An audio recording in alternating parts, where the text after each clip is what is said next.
함께 예배드린 저나 여러분들 심령과 영혼 속에, 인격 속에 십자가에 죽으시고 사망 권세 깨뜨리시고 부활하신 생명의 부활로 첫 열매 되신 예수 그리스도의 그 권능이, 죽으심과 부활의 그 은혜가 오늘 이 밤에도 우리 심령 속에 꽃피고 그 능력이 우리 가운데 나타나기를 주님의 이름으로 축원합니다. 네.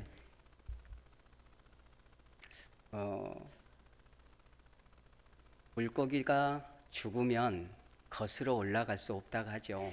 이런 얘기는 참 많이 들으셨을 겁니다.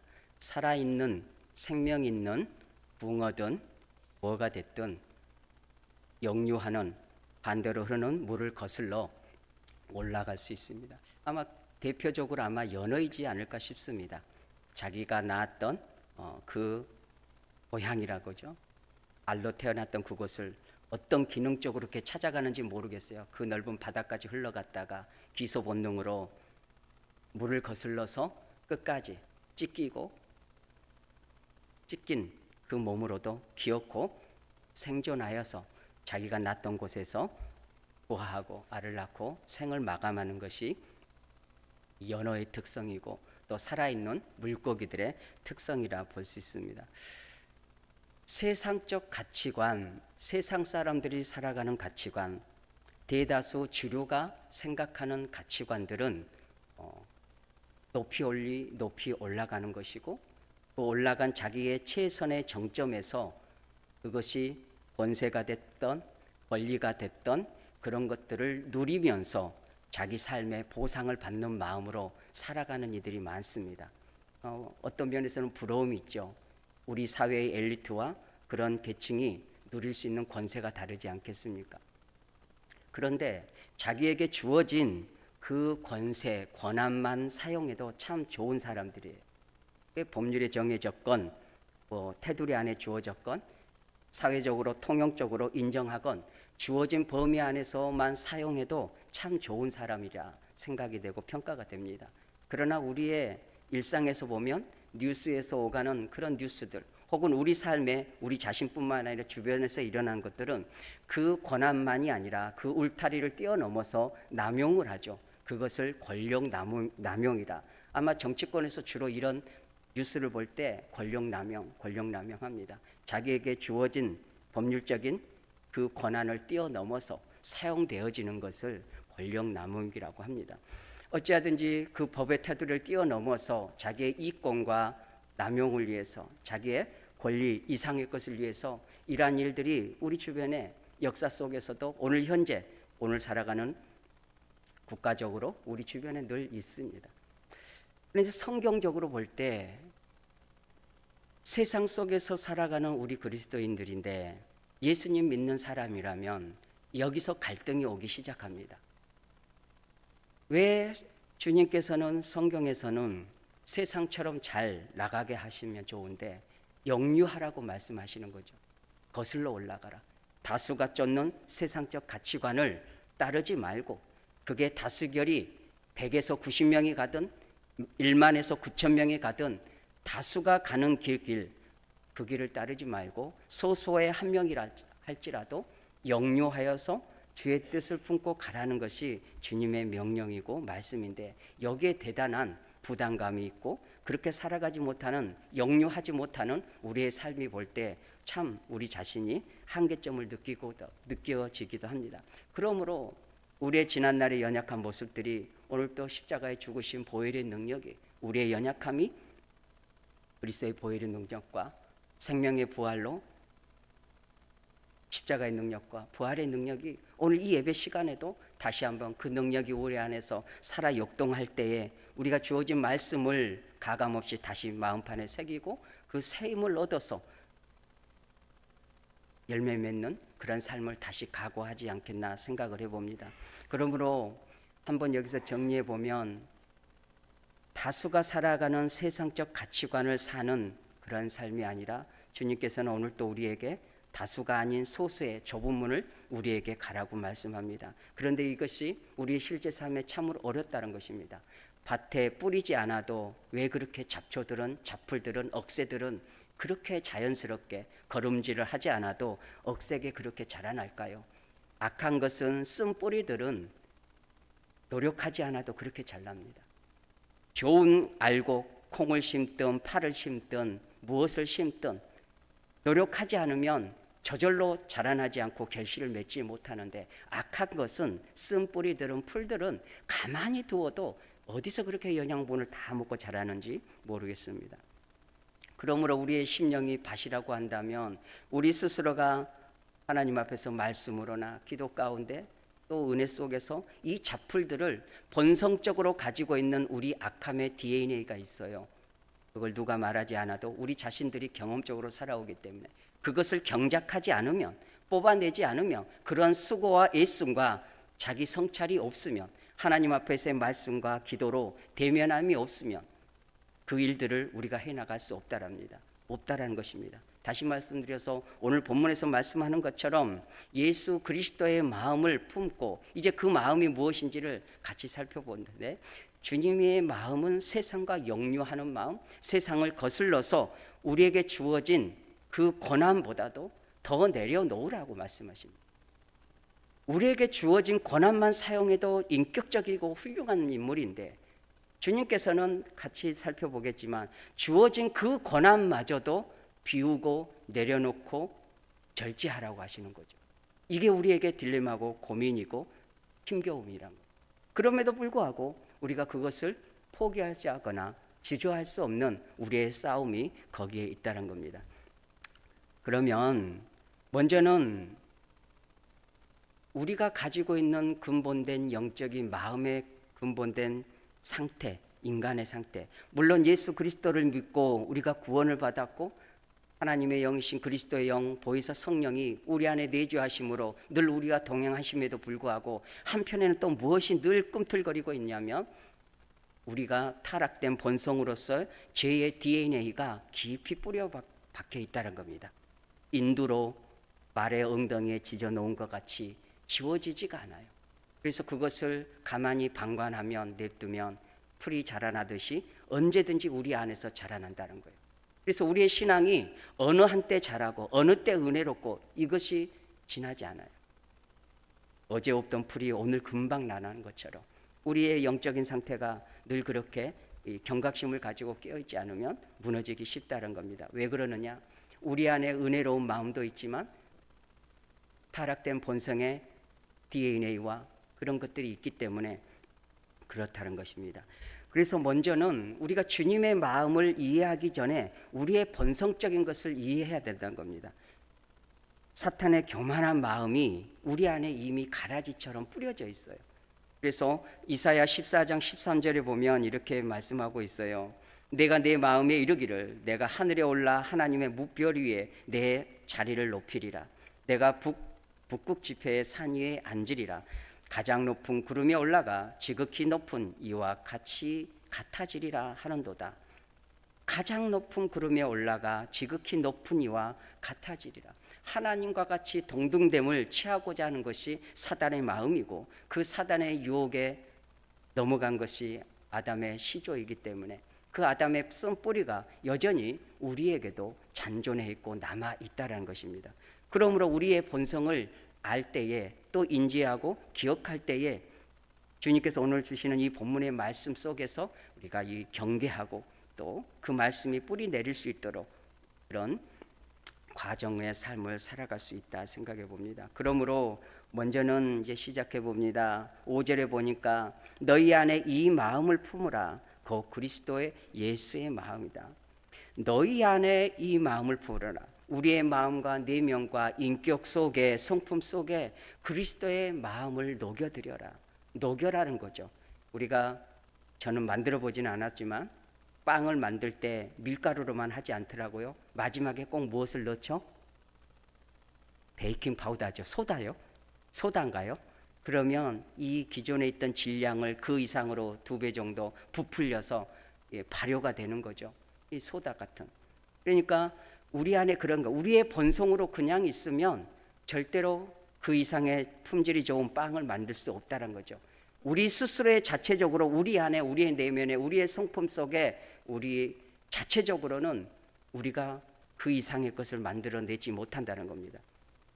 그러므로 너희 안에 이 마음을 품으라. 우리 스스로는 감당할 수 없고 주님께서 원하시는 그 마음을 만들어내지 못하기 때문에 이 마음을 품으라. 이 마음이 무엇인가? 예수 그리스도의 마음이다, 이렇게 표현합니다. 이 마음을 품으라, 명령조이기도 하지만은 품으라는 것은 이것을 얻으려고 애쓰다. 예수 그리스도의 마음을 얻으려고 애써야 한다는 거죠. 그저 하늘에서 비가 내리듯 주어지는 것이 아니다는 거죠. 애씀이 필요하다는 거죠. 오늘 직장 생활에서 애쓰셨습니까? 오늘 또 혹시 일하시는 분들은 논밭에서 애쓰셨습니까? 그러한 애씀이 있어야 된다는 겁니다. 스트레스도 있고 세상적으로 말하면 그 직장에 돈 벌기 위해서, 작은 결실을 논밭에서 얻기 위해서 우리는 그만한 대가와 수고로움을 기꺼이 지불할 때에 얻어지는 것이 있는 것처럼 이 마음을 품으라. 이것을 얻으려고 애쓰려고 대가를 지불하라라는 것이죠. 그냥 가만히 있다면 그 마음을 얻지 못한다라는 겁니다. 그래서 이 마음을 품으라. 어디에요? 우리 마음 안에.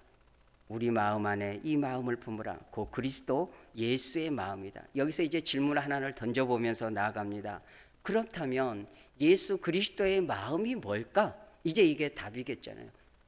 너희 안에 이 마음을 품으라. 그 그리스도의 예수의 마음이니. 질문이 한 가지 다시 반복해 봅니다. 왜? 그것이 결과이기 때문에 그렇습니다. 예수의 마음이 뭘까? 이런 질문을 해보는데, 제가 이 본문을 잡았을 때는 좀 더 다양하고 넓은 것으로, 다양하다는 것은 좀 쉽게 이것저것 접근할 수 있다는 뜻이죠. 그렇게 생각했는데 너무 꼭지점 하나로 한 길로 가는 거예요. 본문 주어졌기 때문에, 기록되어진 말씀을 전해야 되기 때문에 이게 쉬운 게 아니구나, 그런 생각을 했습니다.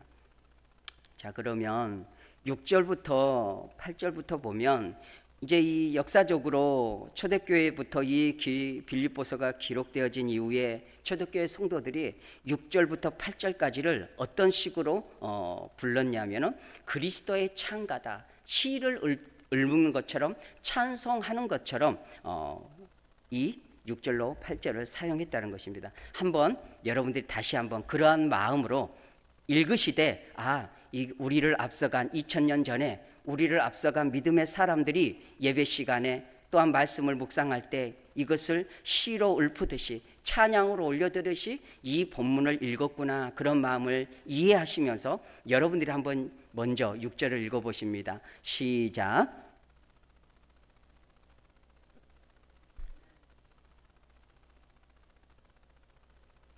같이요. 오히려 자기를 비워 종의 형체를 가지사 사람들과 같이 되셨고 사람의 모양으로 나타나사 자기를 낮추시고 죽기까지 복종하셨으니 그 십자가에 죽으심이라. 아멘. 제 얼핏 보면 단순한 것 같아요. 단순한 것 같아요. 근데 그 단순함이 또 본질적인 것이 또 설명하기가 또 어렵고 또 이렇게 적용해 가기도 어려운데 그렇습니다. 먼저는 이것입니다. 6절에 그는 근본 하나님의 본체시나,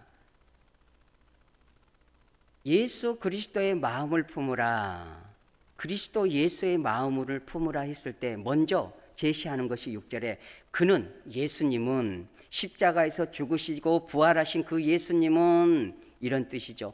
그는 근본 하나님의 본체시나, 그분이 어떠한 분이셨는가? 말없이 침묵하고 고난 가운데 묵묵히 십자가에서 물과 피를 다 쏟으셔서 자기를 태워낸 그 생명을 드린 예수 그리스도, 그분이 누구였는가? 이 질문인 거죠. 하나님의 본체시나, 그러니까 하나님의 본질적인 속성, 성품을 가지신 하나님이셨다는 거죠. 하나님 자체셨다는 겁니다. 그런 하나님께서, 성자 되신 예수 그리스도께서 하나님과 동등됨을 취할 것으로 여기지 아니하시고 자신이 가지고 있었던 권리와 능력과 권세와 영광을 다 내려놓았다는 것이죠. 사용하지 않았다는 거죠. 사용할 수 없어서가 아니라, 제한이 있어서가 아니라 사용할 수 있고 누릴 수 있고 정당함에도 불구하고 기꺼이 어떠한 목적을 가지고 자기 것을 내려놓고 비우고 본질적인 하나님이시면서 하나님의 본체이셨으나 본체답게 행하지 않으시고 죄의 몸으로, 종의 몸으로 죽기까지 십자가에서 자신을 내어드렸다. 평생토록 들은 이 말씀이기도 합니다. 그렇지 않습니까? 평생토록 목회자는 또 이 설교를 합니다. 그럼에도 불구하고 끊임없이 우리가 잊어버리지 않아야 되는 것은 뭐냐? 우리 안에 제약된 본성, 사단의 본성 DNA가, 불순종의 DNA가 늘 잡풀처럼 나오기 때문에 우리가 망각하고 잊어버리기 때문에 늘 말씀으로 새롭게 그리스도의 보혈의 능력으로, 부활하신 능력으로, 말씀과 성령의 능력으로 우리를 늘 살피지 않으면 이 은혜가 지워지고 망각되어지고 늘 우리의 본성대로 살아가고자 하는 그러한 욕망들이 있고, 사단은 그렇게 우리를 더욱더 유혹질하기 때문에 그렇다는 겁니다. 그러므로 야, 또 그 얘기냐 이래 하지 마시고 우리 자신을 살피고 예수 그리스도의 마음을 품는다. 우리가 지성적으로, 이성적으로, 사실적인 지식적으로 아는 것이 다가 아니잖아요. 여기서 우리의 고민이 있는 겁니다. 아는 것으로 삶으로 체득하고 경험하고 살아갈 때에 그 아는 것이 참된 지식이 되는데, 아는 것이 삶의 경험으로 나오지 않으면 그것은 참된 지식이 안 된다는 겁니다. 여기에 저의 고민이 있고 여러분의 고민이 있고 평생토록 우리가 숨을 쉬는, 살아 생존하는 동안 이 고민과 딜레마는 계속되어질 것입니다. 그럼에도 불구하고 우리가 이 고민 할 수밖에 없고 해야 되는 것이고 그런다는 겁니다. 근본 하나님의 본체시나 그 권리와 그 권세와 그 영광을 제한하시고 비우시고 내려놓으셨다. 뭐 여기서 이제 현재 존재하는 이단들의 여러 가지 사상이 많이 있는데 이걸 거기까지도 좀 설명하면 좋다 생각이 듭니다. 왜냐하면 기독론, 그리스도론, 예수님은 누구신가에 따라서 어떻게 그분을 바라보고 신앙 고백하는지에 따라서 정통적인 우리 개신교 신앙과 성경적 신앙관과 잘못된 이단적, 잘못된 신앙 고백을 가는지 갈린다는 겁니다. 여기서 예수 그리스도를 하나님의 본체시라고 했어요. 어떤 등위가 있고 차별이 있고 그런 분이 아니라 하나님의 자체적으로 본질적인 하나님이시다. 그러나 사람의 몸으로 성령으로 잉태하셔서 완전한 신성과 완전한 인성을 가지신 하나님이시다라는 거죠. 그래서 여러분도 늘 들으셨지만 누군가가 예수 그리스도를 말할 때에 다른 이단들은 어느 한편에서는 하나님의 신성만을 인정하고 인성을, 사람됨을 인정하지 않습니다. 또 어떠한 이단들은 사람으로 태어났으나 어느 때에 하나님의 권능으로 메시아적 그리스도적 사명을 받아서 감당했다. 그러므로 선제적 창세 전부터 하나님 아버지와 함께 있었던, 우주 만물을 말씀으로 창조하셨던 창조주됨을 부인하는 그러한 이단도 있다는 겁니다. 그리고 또한 구원론에 또 여기서 이단들이 나오는 거죠. 예수 그리스도 외에는 다른 어떠한 구원의 이름을 주시지 않았어요. 그럼에도 불구하고 은근슬쩍 예수 그리스도의 말고도 다른 행위로나 다른 업적으로나 다른 율법적인 것으로나, 그리고 또 다른 어떤 이단들은 예수를 말하는 것 같으나 성경을 해석함에 있어서 나중에 끝에 가서는 교주를 얘기한다는 거죠. 지난주에 아마 주일날 이단 상담 연구소에서 메시지를 전한 것을 이제 광고에서 보았는데, 저는 신대원 2학년 때 레포트로 그런 숙제를 받았어요. 교수님이 내줬어요. 신땡땡이든 어느 곳이든 이단인 것을 찾아가서 현장을 방문해라. 엄청 무서운 거죠. 그래서 갔어요. 가서 광주에 있는 모처인데 이 공간보다 한 3배가 넘어요. 그런데 빼곡히 콩나물들이 앉아 있는데 모두가 20, 30대예요. 다 젊어요. 놀랬어요. 뭐 신대원 2학년 때니까 벌써 25년 전이겠잖아요. 그 레포트를 하기 위해서 현장에 찍어가야 되니까 몰래 핸드폰을 들었는데 뒤쪽에 앉아서 어디서 왔느냐 꼬치꼬치 묻더니 뭐 이것저것 들러대면서 저도 이제 들어갔는데, 너무 집중도 잘하고 너무 절제적이고 너무 단결심 있고 너무 집중력이 좋아요. 그런데 한번 지금 생각해 봐요. 그 사람들이 지성이 없거나 합리적이지 않거나 바보 무식한 사람들이어서 앉아있는 게 아니라는 거죠. 한 번 미혹되고 한 번 발을 들여내오면 빠질 수가 없는 거죠. 관계적 면에서도 그렇고 세뇌적으로도 그렇고 영적인 미호영이 눈을 가리고 본질적인 예수 그리스도의 복음이 훼손되는 것이죠. 영혼을 빼앗기는 거죠. 그래서 지금은 방법이 없어요. 왜냐? 그들이 나오고 싶어도 나오지 못하는 거예요. 한 사람이 나오기 위해서는 정말 온 가족과 그런 단체에서 온 심혈을 기울여야 한 영혼을 다시 건져 나올 수 있다는 거죠. 그러므로 지금 시대에서는, 그때는 몰랐어요. 무료 성경 연구원, 무료 신학원, 이런 동아리 활동. 처음에는 다 몰랐어요. 아, 어느 좋은 곳에서 성경을 가르쳐 주나 보다. 그래서 젊은 사람들이, 교회 다니는 젊은이들이 모두가 다 공짜로 해준다니까. 유독히 또 우리가 공짜를 좋아하지 않습니까? 돈도 안 주고 성경을 가르치고 신학을 가르쳐 준다니까 다 몰려가서. 그러니까 지금은 방법이 없어요. 안 가는 게 최상이에요. 안 가는 게 최상이고, 그 안 간다는 것은 뭐냐? 교회 외에 다른 어떤 곳에 성경 공부를 안 가시는 것이 지금은 최상이다. 지금 모르겠어요. 이곳에 신천지에 관련된 분이 앉아 계실 수도 있어요. 왜냐? 제가 강도사 때 광주에서 사역할 때 신천지 때문에 교회 사역을 쫓겨났거든요. 6개월 만에. 간지 6개월 만에 오늘 목사님이 나가래요. 그래요. 그래서 갔어요. 근데 나중에 알고 보니까 그 교회가 불과 150명 정도는 교회였는데 수십 명의 신천지가 들어앉아 있는 거예요. 그래서 아래 이 부교육자를 쪼아가지고 담임을 쪼은 거죠. 성도 담임 목사 입장에서는 강도사 부교육자 하나 내보내는 것은 별것 아니잖아요. 성도들 한 사람이 더 귀한 거니까. 그래서 제가 쫓겨났어요.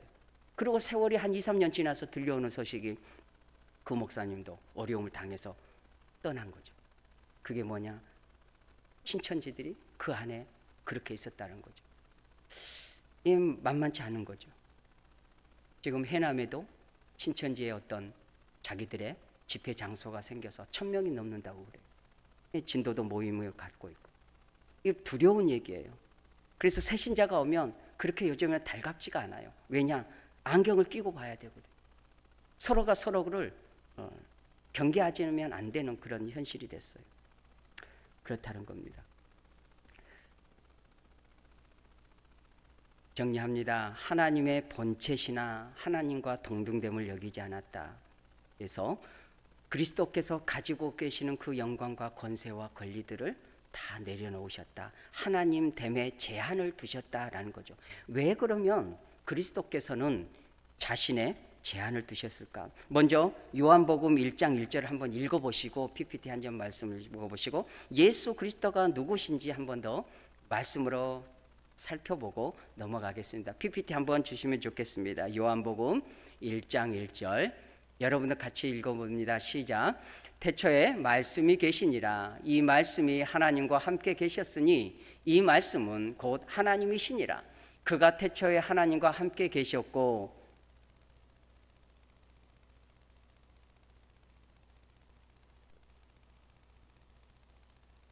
아멘. 예. 하나님은 태초에 말씀으로 계셨고 이 말씀이 하나님과 함께 계셨고 이 말씀이 곧 하나님이시니라. 창조주 하나님, 태초부터 계셨던 유일하신 참 하나님, 삼위로 계시지만 유일하신 하나님으로서 창조주로서 계셨던 예수 그리스도를 말씀하고 있는 것입니다. 그러므로 그러한 창조주 하나님, 유일하신 참 하나님이셨던 예수 그리스도, 그분이 자기의 모든 본질적 권세와 권리를 내려놓으셨다. 내려놓고 비웠다. 그래서 이 마음을 품으라란 건 뭐예요? 우리가 사용할 수 있는, 그리스도께서 사용하실 수 있는 신적 권세와 영광과 그러한 것들을 내려놓으셨고 절제하셨다는 거죠. 무슨 목적을 가지고 그렇게 하셨다. 그러므로 우리에게 사도 바울은 우리에게 요구하는 거죠. 너희 안에 이 마음을 품으라. 그 그리스도의 마음.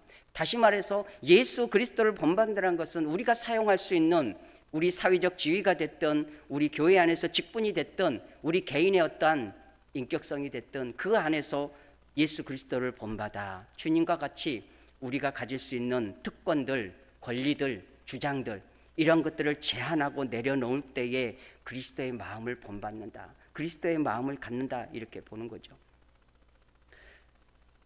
7절에 보니까 이제 조금 더 예수님께서 어떻게 자기 신적인 존재, 하나님의 본체이시면서 그 권세와 영광을 제한하시고 내려놓으시고 절제하셨는가, 목적을 가지고 그렇게 하셨는데 무엇을 그렇게 하셨을까? 7절에 보니까 이렇게 기록합니다.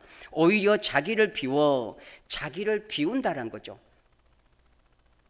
이 자기를 비운다라는 것은 공간 안에, 이 공간은 사실적인 공간이 아니라 그리스도의 하나님의 본체 되시는 그 영광과 권세, 이러한 것들을 사용할 수 있음에도 자기를 비웠다, 자기 자신을 내려놓았다라는 것이죠. 자기를 비워 종의 형체를 가지사 사람들과 같이 되셨다라는 겁니다. 여기서 가장 중요한 핵심이, 오늘 적용점이 여기서 나옵니다. 예수님께서 자기를 비웠다. 비우지 않고는 십자가에서 달릴 수 없고 그 고난을 감내할 수 없고 그러한 성부께서 주시는 그 목적을 성취할 수 없는 거죠. 자기를 비웠다. 비우는 것이 무엇인가? 신성의 제한을 두고 자신을 전적으로 내어줍니다. 예수님께서는 아낌없이 내어주는 나무처럼 나뭇가지와 나무 몸통과 마지막 주인에게 쉼의 안식을 주는 그루터기까지 그 주인에게 노인되어 돌아오는 그 주인에게 내어준 같이 예수님께서 아낌없이 모든 것을 쏟아 부어서 자신을 전적으로 쏟으셔서 부어주셨다. 이것을 촛불로 비유합니다. 빛은 스스로, 촛불 자체로 볼 때 빛은 스스로 존재하지 않습니다. 어떻게 할 때요? 자기를 태워 녹일 때에. 예수님이 그러한 사랑으로, 그러한 신적인 제한적인 자기를 비움으로 우리를 목적이 여기 있는 거죠. 우리 성도들을 구원하기 위하여 자기를 비운다는 것은 자기를 녹인다. 촛불과 같이 자기를 태워서, 자기를 비워서 그 일을 성취해 가셨다라는 거죠. 여기서 예수 그리스도의 비움이 우리에게 감동을 주는 것이고 그런 것이죠. 근데 이 마음을 닮으래요. 이 마음을 품으래요. 너무너무 힘든 거예요. 과연 어떻게 우리가 그리스도를처럼 마음을 비울 수 있을까요? 어떤 조직 사회에서 우리 진도는 군수님이 행정적으로 장이시니까 군수님 앞에서 신입으로 들어온 구급 공무원이 그 앞에서 겸손한 것은 당연한 거죠. 그렇죠? 뭐 이제 한예로 국가적으로는 대통령이지만 대통령 단어가 요즘 너무 부정적이기 때문에 대통령보다는 유엔의 사무총장 정도 됐을 때 그 사무총장이 신입 구급 공무원 앞에서 있는 거죠. 유엔 총장으로서 자신이 가질 수 있는 권리와 주장과 그 권세를 가지고 충분히 인격적으로나 어떠한 지당한 명령으로나 할 수 있음에도 불구하고 자기를 내려놓고 같은 눈높이에서 낮아지는 것. 우리 인간편에서 이해할 때는 이 정도밖에 못할 것 같아요. 하나님과 예수 그리스도와 우리에게 비견하기에는 너무너무 거리가 있기 때문에 차마 비교할 수가 없고 우리가 인간편으로 내려와서 그 정도 설명할 수 있겠죠. 아니면 그리스도께서 자기 본체를 비우신 것은 우리가 인간이듯이 하나님의 하나님이시듯이 인간이 되셨듯이 우리 인간이 인격을 가지고 있는 우리 인간이 동물의 형체가 될 만큼 요즘은 개들이 너무 사랑받잖아요. 엄마다 아빠다 그러잖아요. 그거 나쁜 건 아니다고 봅니다. 그러나 요즘 개로 표현하기에는 개가 너무 존중을 받아요. 사람보다 더 사랑을 받기 때문에. 과거의 개가 아니잖아요. 다른 동물로 비유할 수 있겠죠. 우리가 어디까지 낮아져야 그리스도께서 더 낮아짐의 모습을 비견할 수 있을까? 지렁이처럼, 파리처럼, 혹은 번데기처럼 그 이상의 낮아짐이 그리스도의 인간 되심과 자신의 권세를 내려놓음과 비교하지 않을까 생각을 해봅니다. 고린도후서 8장 9절에 보면 그리스도께서 이렇게 낮아지고 비워주시는 구원의 일을 뿐만 아니라 어떠한 목적을 가지고 그리스도께서 자신을 촛불과 같이 태우셨는가 말씀을 제가 읽어드리면 이렇습니다. 우리 주 예수 그리스도의 은혜를 너희가 알거니와 부요하신 이로써 모든 것을 신적인 권세로 가지신 이로써 너희를 위하여 가난하게 되심을, 그 권세와 그 영광과 그 모든 것들을 비우시고 절제하시고 내려놓으신 것은 이게 가난하게 되신 표현인 거죠. 가난하게 되심은, 인간과 같이 낮아지심은, 종의 형체로 십자가를 짊어지신 것 같은 것은 그의 가난함으로 말미암아 예수 그리스도의 고난과 자기 권리 포기함과 자기 자신을 촛불과 같이 녹여드림으로 말미암아, 그 가난함으로 말미암아 너희를, 성도를, 진도 중앙교회 성도를, 저를 위해서 예수 그리스도를 주라 고백하는 하나님의 백성들을 위하여 너희를 부요하게 하려 함이라. 이 부요함이란 세상에서 가지는 그런 물질과 돈이 아니라, 세상적 권세가 아니라 영원한 하나님에서 나라에서 누릴 수 있는 영적인 권세들, 주 예수 그리스도를 믿으라. 그리하면 너와 내 집을 구원하리라. 하나님의 자녀가 되는 권세가 주셨으니, 예수 그리스도를 믿음으로 하나님의 자녀가 됐을 때 우리가 느끼지 못하는 그 권세로움이 있다는 겁니다. 예수 영접하는 자, 그 이름을 믿는 자들에게는 하나님의 권세를 누린다. 권세가 있다는 겁니다. 그러므로 예수 그리스도의 가난함과 낮아지심이 우리를 부욕해 하고 그 예수 그리스도 안에 있는 권세를 누리게 하시고, 부활의 권세를 누리고 영원한 하나님의 나라의 안식 본향을 기대하는 앙망하는 그것을 누릴 수 있는 그 권세를 우리에게 허락해 주셨다라는 겁니다. 그것은 어디까지나 예수 그리스도의 자기 포기와 자기 희생을 통해서 얻어진 것이다 라는 겁니다. 그냥 주어진 것이 아니라 그리스도의 촛불되심과 자기를 포기하심과 비우심, 신적인 존재를 내려놓으심으로 말미암아 그것을 감당하셨다라는 겁니다. 예수 그리스도께서 십자가에 못 박혀 죽으셨을 때, 개인적으로 생각할 때 그리스도의 마음이 어떻게 녹아졌을까? 여기까지 한 번 더 묵상을 해봤어요. 그러나 답은 없습니다. 이 본문을 지금 그러잖아요. 말씀에서 8절에 보니까 그럽니다. 사람의 모형으로 나타나사 자기를 낮추시고 죽기까지 복종하셨으니 곧 십자가에 죽으심이라.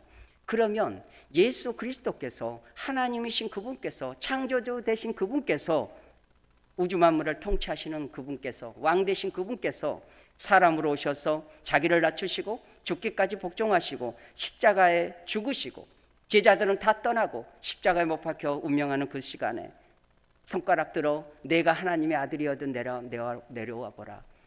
남은 구원하시되 자기는 구원하지 못하다. 네가 내려오면 내가 너 믿어줄게. 이러한 조롱 섞인 그 음성이 들림에도 불구하고 예수님의 자기 권세와 권한을 쓰지 않으셨다는 거죠. 그래서 그 예수님의 마음, 우리가 인간적 말로 그러잖아요. 애간장 녹는다, 속이 썩어진다라고 그런 표현들 가끔 쓰잖아요. 예수님께서 그것을 감당하기 위해서, 자기를 비우기 위해서, 자기를 촛불처럼 태워내오기 위해서 그 마음이 어떻게 되셨을까? 우리 인간적으로는 공감할 수 없는, 이해할 수 없는 영역이기 때문에, 그런데 한번 저 생각은 해볼 수 있다는 거죠. 예수님 마음은 어떠한 마음으로 얼마나 썩어지셨을까? 우리가 가지고 있는 권세는 세 발의 피예요. 권세가 없기 때문에 잃을 것도 없는 거죠. 누릴 것도 없는 거죠. 그럼에도 불구하고 예수 그리스도는 부릴 수 있는 권세, 사용할 수 있는 능력, 하나님으로서 쟁취하고 이룰 수 있는 것들이 십자가에서도 얼마든지 있었다는 거죠. 그래서 베드로에게 말씀해요. 내가 지금 12영을 명하여 저들을 멸할 수 있는 것을 내가 못해서 안 하는 것이 아니다라는 예수님의 고백이 있잖아요. 그러한 모든 것들을 인내하고 참고 묵묵히 지시기까지 예수님의 마음은 얼만큼 뭉겨졌을까? 우리 인간으로 표현으로는 뭉겨졌다라는 생각을 해요. 그러나 주님은 우리하고 다르신 신적인 존재고 분명한 어떠한 목적을 가지고, 그리고 끝을 아시기 때문에 그 고통은 인간의 몸으로 다 감내하셨지만 고통 이후에 있어지는 기쁨을, 결과치를 바라보면서 인내하셨다는 거죠. 이제 그걸 살펴보고 마무리를 해보겠습니다. 그 말씀이 9절부터 나옵니다. 9절에 보면 이렇게 기록합니다.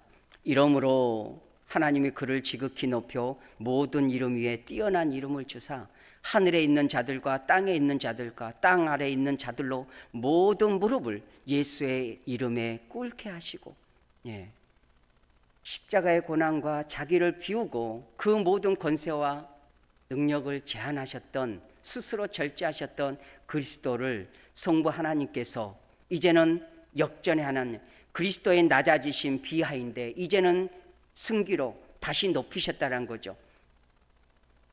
예수님께서 하나님 보좌 우편에 계셨다가 인간의 몸으로 이 땅에 오시는 성육신하신 그 낮아지심, 그 낮아짐에서 십자가에 죽으시고 사망을 하시기까지, 그리고 부활하셔서 다시 회복하시는데 하나님 우편에 앉으셨느니라. 그러므로 성부께서 예수 그리스도의 그 권세와 영광을 원래 있던 그 자리로 더 큰 영광으로 회복해 주셨다라는 거죠.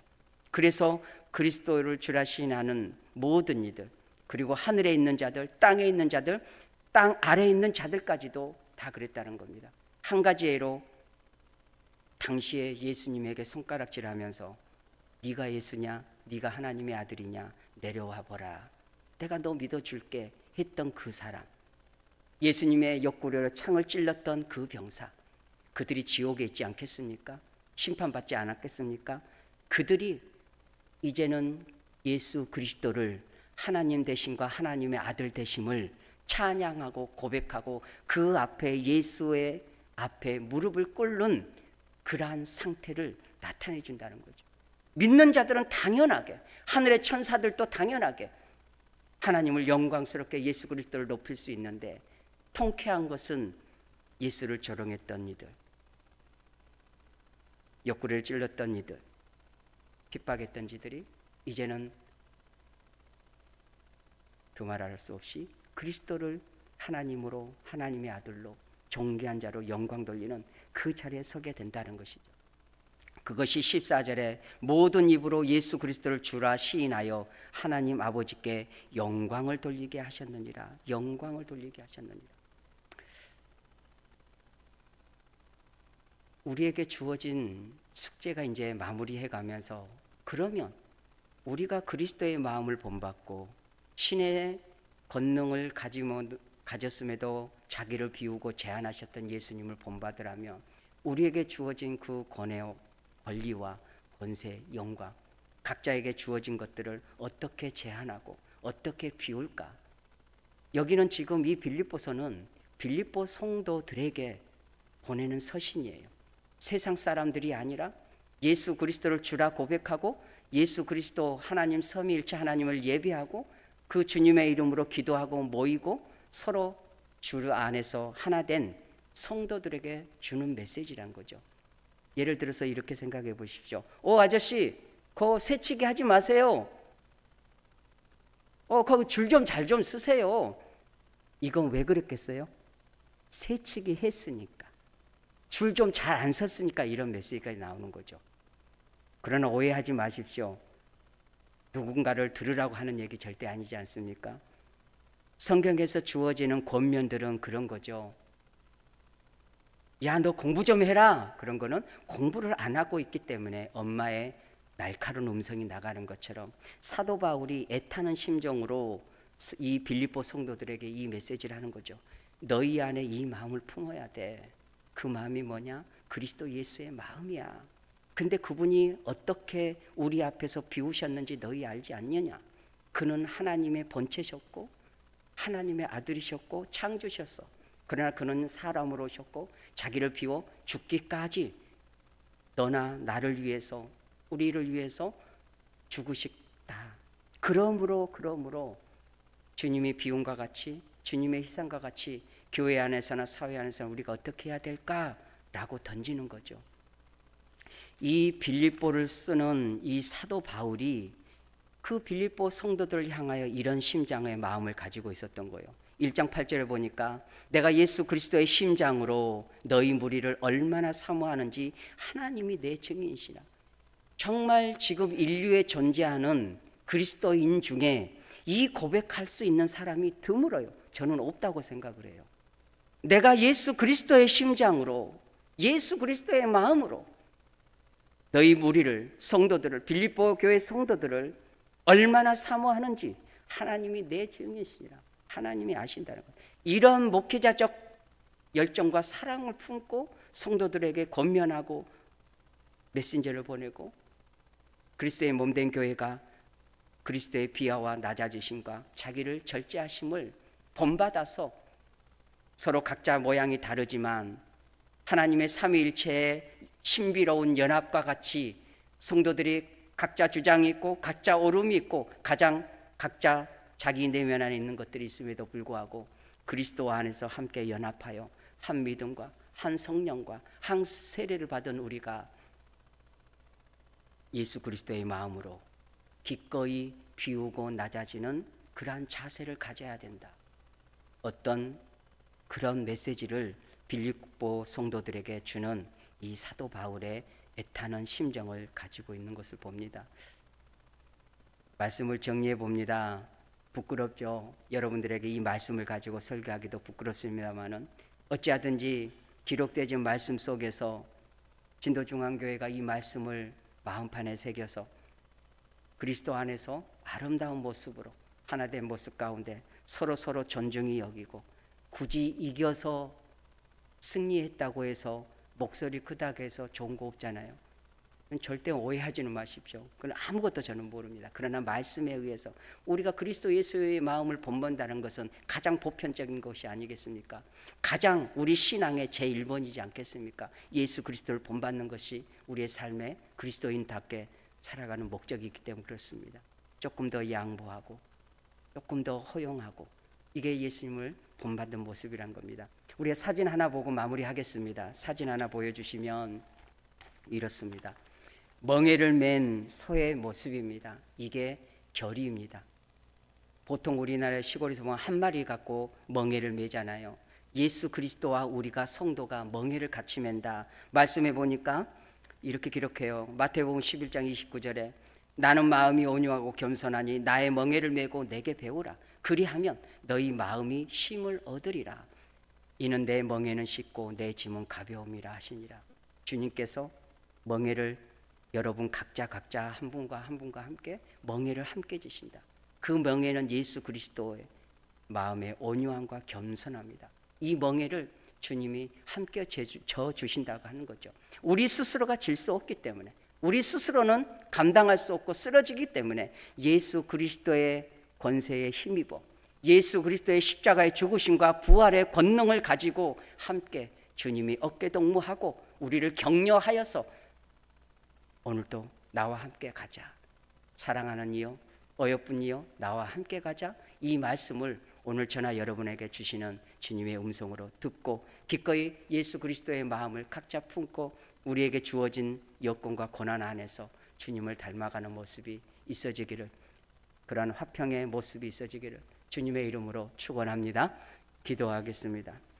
우리 찬송하고 같이 또 고백하는